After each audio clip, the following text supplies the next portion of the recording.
நாங்கள்லாம் வீக்கா ஃப்ரெண்ட்ஸ்ப்பா அப்படின்னு நீங்கள் சொன்னீங்கன்னா கமெண்ட்ஸில் ஐ லவ் வீக்கான்னு போட்டுட்டு ஒரு லைக்கை தட்டிடுங்க ஃப்ரெண்ட்ஸ். வாங்க இப்போ நம்ம வீடியோக்குள்ளே போகலாம். என்னென்பான இனிய உறவுகளே, இங்கே காவேரி விஜய்கிட்ட ஸ்ட்ரிக்டாக சொல்லிடுறாங்க. இங்கே பாருங்கள், நான் நேரடியாகவே கேட்டுறேன். ஒரு படத்தில் சொல்லுவாங்கள்ல, உன்னை எனக்கு மயக்க தெரியலடா அப்படின்னு சொல்கிற மாதிரி எனக்கு எப்படி பண்ணுறதுன்னு தெரியல. என்னைய நம்ம வீட்டுக்கே போயிடுவோம், தாத்தாவுக்கு சத்தியம் பண்ணி கொடுத்துருக்கேன்னு கேட்குறாங்களா, அதனால் நீ இந்த அல்வாவை தின்னுக்கிட்டு போயிடுறாரு அப்படின்னு சொல்லிவிட்டு, ஆனாலும் அவருக்கு மனசு கேட்கல. அடுத்து பார்த்தீங்கன்னா விஜயை பார்த்துட்டு காவேரி என்ன பண்ணுறாங்க, இங்கே பாருங்க மாமா, என்னை கூட்டிட்டு போவீங்களா மாட்டீங்களா அப்படிங்கிறாங்க. இங்க பாரு காவேரி, நான் சொல்றதை கேளு காவேரி, உன்னோட செல்ஃப் ரெஸ்பெக்ட் எனக்கு முக்கியம், உனக்கு மரியாதை அந்த வீட்டில் கிடையாது அப்படிங்கிறாங்க. அதெல்லாம் கிடைக்கும்டா, கிடைக்காட்டி நான் வாங்கிக்கிறேன், ஏற்றுக்கிறேன். உங்களை விட வாடா, எங்கள் வீட்டில் உனக்கு துவைச்ச துணியை போட்டு காய போட்டு கிளிப்பெல்லாம் போட்டாங்க, அதையே தாங்கிக்கலையா மாமா அப்படின்னு சொல்கிறாங்க. அதுக்கப்புறம் இன்னொரு ஐடியா, அம்மாவும் போக சொல்லிட்டாங்க, ஆனாலும் பாட்டி சொன்னாங்க பார்த்தீங்களா, 5வது மாதம் மருந்து கொடுத்துட்டு அதுக்கப்புறம் இங்கே கூட்டியாந்துக்கலான்னு, அதுக்காண்டியாவது போவோமே, மருந்து கொடுத்தா நான் மறுபடியும் இங்கே வந்துக்குவோம் அப்படிங்கிறாங்க. விஜய் பார்க்குறாரு, ஓ சூப்பர் ஐடியாவாக இருக்கேன், ஓகே ஓகே நான் வர்றேன் அப்படிங்கிறாங்க. மாமா அப்படின்னு சொல்லிட்டு கட்டி பிடிச்சிக்கிறாங்க. நிஜமாவா? ஆமாம் அப்படிங்கிறாரு. ஆனால் ஒன்று காவேரி, மருந்து கொடுத்து முடிச்சோன்னே வீட்டுக்கு வந்துடணும். ஓகேடா பார்த்துக்கலாம்டா அப்படிங்கிறாங்க. அங்கே போனதுக்கப்புறம் ஏதாவது பண்ணிக்கலாம், கவர் பண்ணிக்கலாம் அப்படின்னு காவேரி முடிவு பண்ணுறாங்க. அதுக்கப்புறம் பேக்கப் பண்ணிவிட்டு அங்கே வீட்டுக்கும் போயிடுறாங்க. வீட்டுக்கு போனதுக்கப்புறம் பாட்டி தாத்தாக்கிட்டையும் இவங்களே சொல்கிறாங்க, இந்த மாதிரி 5க்கு மருந்து கொடுப்பேன் தாத்தா அப்படின்னு சொல்லிட்டு. சரிடா சூப்பராக பண்ணிடுவோம் அப்படிங்கல. இல்லை தாத்தா கொஞ்சம் சிம்பிளாகவே பண்ணுவோம் அப்படிங்கிறாங்க. என்னடா விஜய், ஒரு பிறந்தநாள் கூட பெருசாக பண்ணணும்னு நினைப்பேன், உன் பொண்டாட்டிக்கு அதுவும் மருந்து கொடுக்குறாங்க 5வது மாதம், அதை போய் நீ சிம்பிளாக அப்படிங்கிறாரு. உடனே தாத்தா இது என்னோட ஆசை இல்லை தாத்தா, அப்புறம் என் பொண்டாட்டியோட ஆசை. அடப்பாவி, பொண்டாட்டி தாசனாவே மாறிட்டியடா, அவள் சொன்னால் எங்கள் குடும்ப கௌரவம் என்ன ஆகுறது, நாங்கள் பெருசாக தான் பண்ணுவோன்னு சொல்லணும்லடா தாத்தா. நான் பெருசாக தான் பண்ணுவேன்னு அவகிட்ட எடுத்து பேசலாம் தாத்தா, நான் பேசினா என்ன ஆகும், அவள் மனசு ஹர்ட் ஆகும், ஆயிட்டு போட்டுமே அப்படின்னு பாட்டி சொல்ல. பாட்டி அதைத்தான் நீங்கள் மறந்துட்டீங்க, இப்போதைக்கு அவளை நம்ம என்ன திட்டுனாலும் சரி, அது அவளை பாதிக்காது, நம்ம குழந்தைய தான் பாதிக்கும். அவளை நம்ம சந்தோஷப்படுத்தினா அவளுக்கு சந்தோஷம் கிடைக்காது, அவள் சந்தோஷப்படுறதுல நம்ம வாரிசு தான் சந்தோஷப்படும். அப்படி இருக்கையில் அவளை நம்ம சந்தோஷப்படுத்தணுமா இல்லை துக்கப்படுத்தணுமா? ஐயோ அப்படியாடா விஜய், இல்லடா நம்ம அவளை சந்தோஷமே படுத்தோம்டா. அதுக்காக தான் அவள் ஆசை சிம்பிளாக பண்ணணும், சிம்பிளாக பண்ணிடுவோமே அப்படின்னு சொல்லிட்டு எல்லாருக்கும் சொல்கிறாங்க. அக்கம் பக்கம் கொஞ்சம் நெருங்கின சொந்தங்களுக்கு சொல்லிடுறாங்க. எல்லாரும் வந்துடுறாங்க. பார்த்தா மருந்து கொடுக்குறாங்க. செம்ம சந்தோஷம், பட்டு வேட்டி சட்டையில் கலக்குறாங்க. தாத்தாவும் விஜயும் அழகாக சூப்பராக மருந்து கொடுக்குறாங்க. காவேரி மஞ்சள் கலர் புடவைங்க, மங்களகரமாக இருக்கிறாங்க. 5க்கு மருந்து நல்லா கொடுக்குறாங்க. வளகாப்பு ஃபங்க்ஷன் இல்லைங்க இப்போதைக்கு, வளகாப்பு நடத்துகிறாங்க, வளையல் நிறையா போடுவாங்க இல்லையா, ஆனால் அந்த மருந்து கொடுக்கலையும் வளையலையும் போடுறாங்க.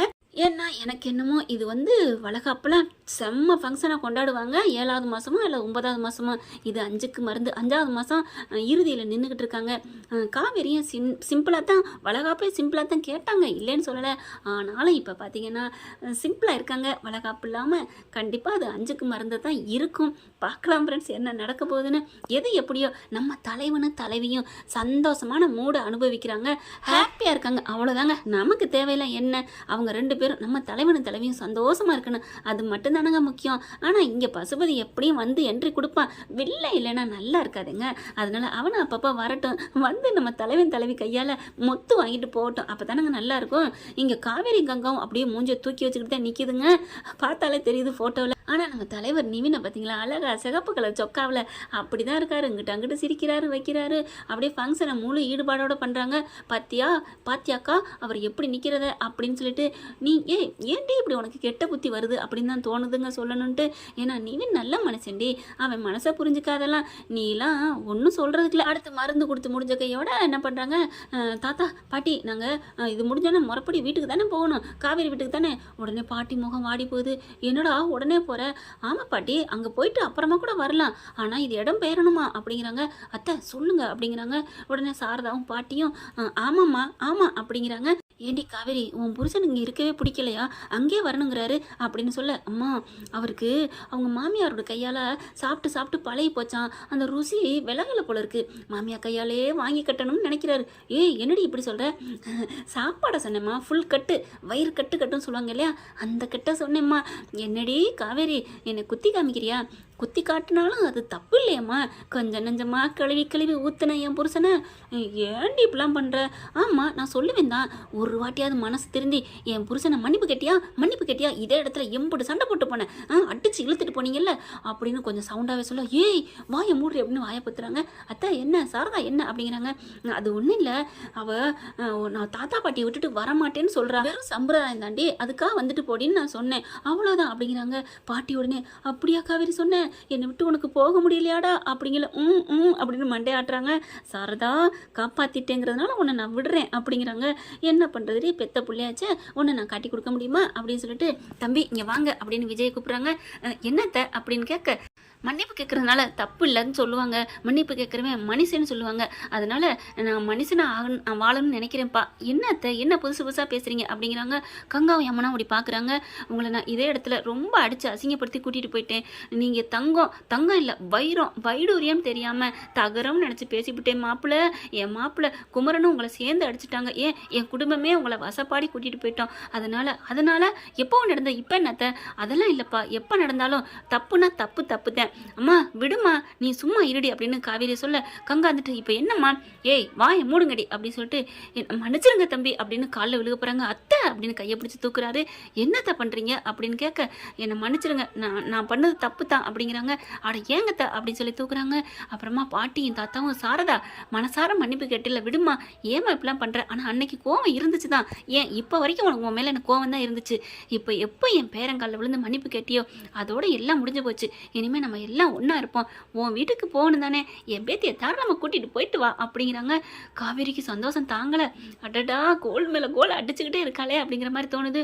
யமுனா கங்காவும், அம்மா என்னம்மா நீ அப்படின்னு கேட்க, வாயை மூடுங்கடின்னு சொல்லிட்டேன், என்ன 2 பேரும் மத்தாளம் போடுறீங்களா, ஓடுங்கடி அப்படிங்கிறாங்க. ரொம்ப தான் அப்படின்னு சொல்லிட்டு 2 போகுதுங்க. நிவின் நினைக்கிறாங்க உங்களுக்கு வேணும் இதெல்லாம் அப்படின்னு சொல்லிட்டு மனசில் நினைக்கிறாரு. அடுத்து பார்த்தா விஜய் பார்க்குறாங்க, என்னடி உனக்கு ஏற்ற மாதிரி உன் பக்கம் காத்தடிக்குது அப்படிங்கிறாங்க.